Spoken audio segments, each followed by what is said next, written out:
రాముడి పేరు చెప్పుకుని ఓట్లు అడగడం కాదు, రాముడి ఆలోచన విధానాన్ని జీవితంలో పాటించాలని బీజేపీ నేతలకు చురకలంటించారు ఎమ్మెల్సీ జీవన్ రెడ్డి.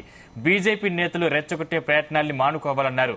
ఢిల్లీ సరిహద్దుల్లో గత వారం రోజులుగా రైతులు ఆందోళన చేస్తున్నా పట్టించుకోవడం లేదని మండిపడ్డారు ఎమ్మెల్సీ జీవన్ రెడ్డి.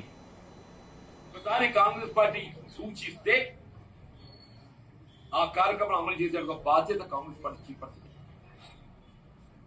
ఎన్నికలు సరే గెలుస్తామో ఉంటాం తర్వాత విషయం చెప్పండి.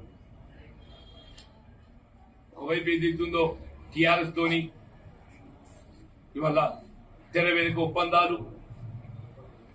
ఇవాళ నేను చూశానే ఆ కవిత గారికి నోటీస్ ఇచ్చింది 41 కింద.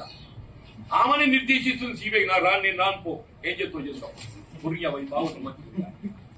ఇది 2 సంవత్సరాలు నడుస్తున్న సీరియల్ నడుస్తుంది అంటున్నా. ఇది 2 ఏళ్ళే నడుస్తుంది సీరియల్. ఇంకో ఇది బీజేపీ అని చెప్పంటున్నా. ఎచ్చట్ ఎన్నికలంటే అయిపోయాయి కాదు ఏమవుతుంది చెప్పు.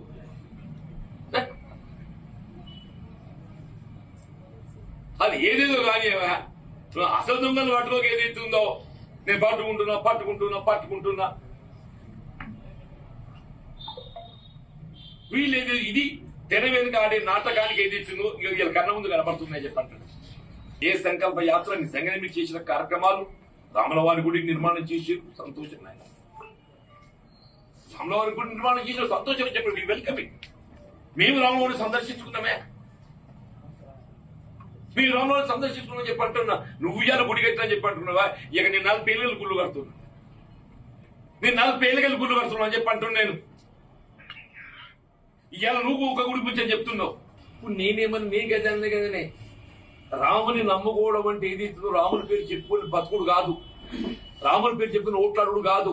రాముని వారి యొక్క ఆలోచన విధానాన్ని నీ జీవన విధానంలో ఏదైతుందో నువ్వు అనుకరించు అని చెప్పంటున్నా. నేను అన్నది ఏం చెప్పాను? నేను రాముల వారి యొక్క ఆలోచన